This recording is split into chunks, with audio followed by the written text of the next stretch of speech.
nama Yesus Kristus, bertemu lagi dengan Renungan HKBP Harapan Indah. Sebelum kita mendengarkan firman Tuhan, mari kita bersatu dalam doa. Terima kasih Tuhan Yesus buat anugerah-Mu, Bapa Surgawi. Biarlah roh-Mu yang menguasai kami, biarlah hati kami selalu rindu akan firman-Mu. Karena itu di pagi ini kami akan mendengarkan firman-Mu. Biarlah Tuhan yang selalu menguasai kami. Inilah doa kami dalam nama Yesus Kristus, kami berdoa padamu. Amin. Kita yang dikasihi dalam nama Yesus Kristus, firman Tuhan buat kita hari ini tertulis dalam Mazmur 86 ayat 12. Aku hendak bersyukur kepadamu ya Tuhan Allahku dengan segenap hatiku dan memuliakan namamu untuk selama-lamanya. Demikianlah firman Tuhan. Bersyukur mungkin kita sudah sering mendengarkannya. Bersyukur ketika kita berterima kasih apa yang ada, ya karena itu kita sering mendengarkan syukuri ajalah apa yang ada.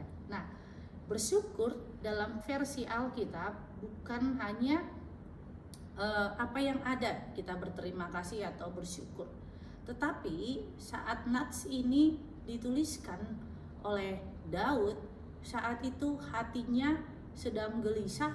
Yang kedua, hatinya ada pertentangan dengan Saul sendiri, sehingga dia harus melarikan diri. Tetapi keadaan itu tidak membuat Daud menjauh dari Tuhan. Tetapi apapun keadaannya, dia selalu mengatakan kepada Tuhan, aku hendak bersyukur kepada Tuhan. Karena apa?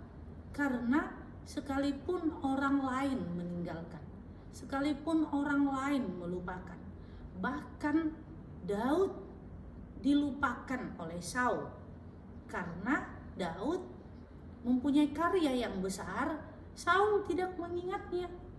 Karena itu ketika terjadi permusuhan, kedengkian, amarah, keegoisan, dia tidak melihat ada nilai daripada Daud sendiri, karena hatinya sudah marah. Nah, ketika hati Saul marah, Daud lari. Ketika Daud lari, dia datang kepada Tuhan. Dia tidak mengingatkan Tuhan tentang keberhasilannya. Dia tidak mengingatkan Tuhan ketika dia menjadi pahlawan perang yang hebat. Tetapi dia ingat, sekalipun orang lain, sekalipun pemimpin tidak mengingat kita, tetapi satu-satunya dia katakan, aku bersyukur pada Allah karena Allah mengingat kita. Amanginang, pasti kita juga seperti Daud. Semua orang pasti pernah berbuat baik.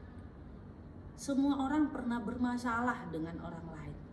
Tetapi kita mari merenungkan, sebanyak apapun masalah kita dengan orang lain, pasti ada nilai positifnya.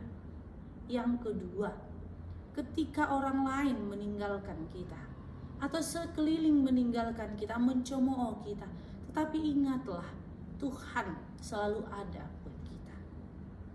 Nah, kita juga kembali merenungkan, kalau seperti itu, apakah Tuhan ada di dalam peperangan? Ada. Allah tidak menginginkan terjadi kekacauan. Allah menginginkan damai sejahtera. Karena itu dia datang ke dunia ini. Allah menginginkan manusia tidak hidup dalam dosa, tapi hidup dalam firman Tuhan. Allah ingin memperlihatkan kepada manusia pengorbanan daripada Allah sendiri melalui Yesus Kristus. Karena itu kita melihat bagaimana Allah berpihak kepada kita, dan Allah tidak menginginkan kekacau balauan orang. Karena itulah dunia juga menyuarakan damai, sehingga disitulah kita memuliakan Allah dalam setiap hidup kita. Karena itu mari muliakanlah Tuhan, karena Dia melihat air matamu, karena Dia menghitung jerih payahmu, karena Dia melihat setiap perjuanganmu. Amin. Kita bersatu dalam doa. Terima kasih Tuhan Yesus buat anugerah-Mu, buat cinta kasih-Mu. Engkau adalah Allah kami. Karena itu ya Bapa, biarlah dalam setiap hidup kami memuliakan Engkau sebagai Tuhan kami. Inilah doa kami, dalam nama Yesus Kristus kami berdoa padamu. Amin. Anugerah Tuhan kita Yesus Kristus dan kasih Allah dan persekutuan Roh Kudus itulah yang menyertai kita. Amin.